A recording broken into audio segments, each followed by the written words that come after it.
Shalom, selamat pagi.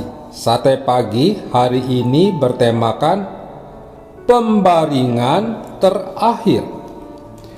Adapun firman Tuhan terambil dari Mazmur pasal 116 ayat 15 dan Wahyu pasal 14 ayat 13. Dan aku mendengar suara dari surga berkata, tuliskan, berbahagialah orang-orang mati yang mati dalam Tuhan sejak sekarang ini.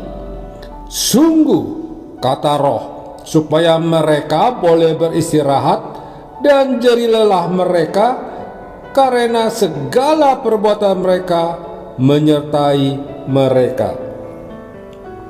Tidak ada seorang pun yang tahu kapan ia akan meninggal.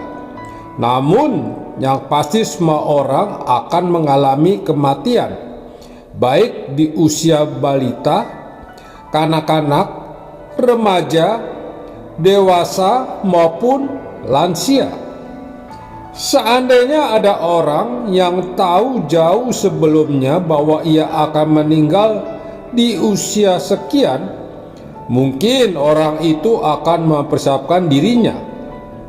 Mungkin sehari, sebulan, atau setahun sebelumnya ia akan bertobat dan berusaha hidup berkenan kepada Tuhan.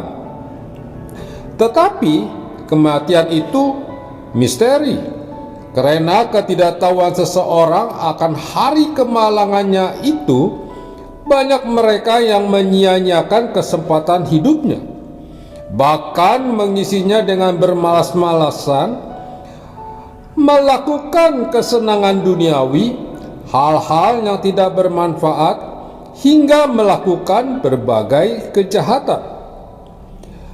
Kematian bisa terjadi di mana-mana, entah di udara, di darat, maupun di laut. Bahkan ada juga astronot yang meninggal di luar angkasa. Semuanya ini bisa menjadi tempat pembaringan terakhir seseorang. Kapan saja kematian dapat merenggut kita. Bisa dialami di pesawat, kapal laut, rumah, kantor, bisa juga di jalanan. Namun yang perlu kita ingat, dimanapun tempat pembaringan terakhir kita, itu tidaklah penting. Yang terpenting adalah kualitas hidup kita sebelum nyawa kita dicabut.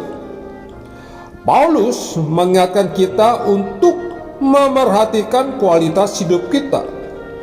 Perhatikanlah dengan saksama bagaimana kamu hidup.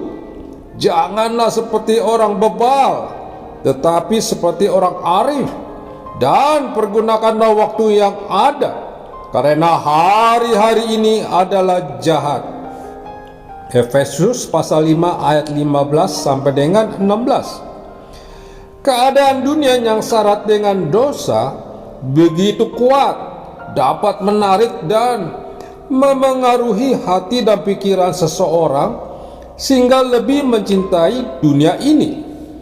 Oleh sebab itu, kita harus memerhatikan kehidupan kita, dimulai dari pikiran, perkataan, dan cara hidup kita, sehingga tidak seperti orang bebal, melainkan seperti orang arif. Perkarakanlah diri kita dengan Tuhan setiap harinya, hari demi hari.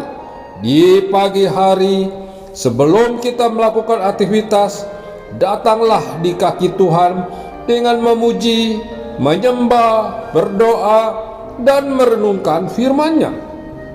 Di siang hari, sempatkan diri kita untuk datang kepadanya dengan hati yang bersyukur, tanpa ada gerutu atau sungut-sungut. Di malam hari, kita pun mengakhiri aktivitas kita dengan datang bertelut di hadapannya dan mempersembahkan ucapan syukur, doa-doa, dan merenungkan firman-Nya. Bahkan jam demi jam, detik demi detik, biarlah hati dan pikiran kita selalu terarah kepadanya, sebagaimana teladan yang diberikan Paulus yang berusaha untuk hidup berkenan bagi Tuhan. Sebelum tiba ke pembaringan terakhir, marilah kita mempersiapkan diri menghadap Sang Raja dan Bapa yang kekal melalui menjaga kualitas rohani, sebab hanya orang yang percaya dan hidup berkenan kepadanya yang layak masuk dalam kerajaannya. Dan kematian orang benar berharga di matanya. Biarlah di sisa hidup ini kita mewarnainya dengan kemenangan demi kemenangan rohani. Amin. Mari kita berdoa. Bapa Surgawi, ajarku untuk selalu hidup berkenan bagimu hingga akhir hidupku. Engkaulah segalanya bagiku. Jagailah hidupku ya Tuhan. Di dalam nama Tuhan Yesus aku berdoa. Amin.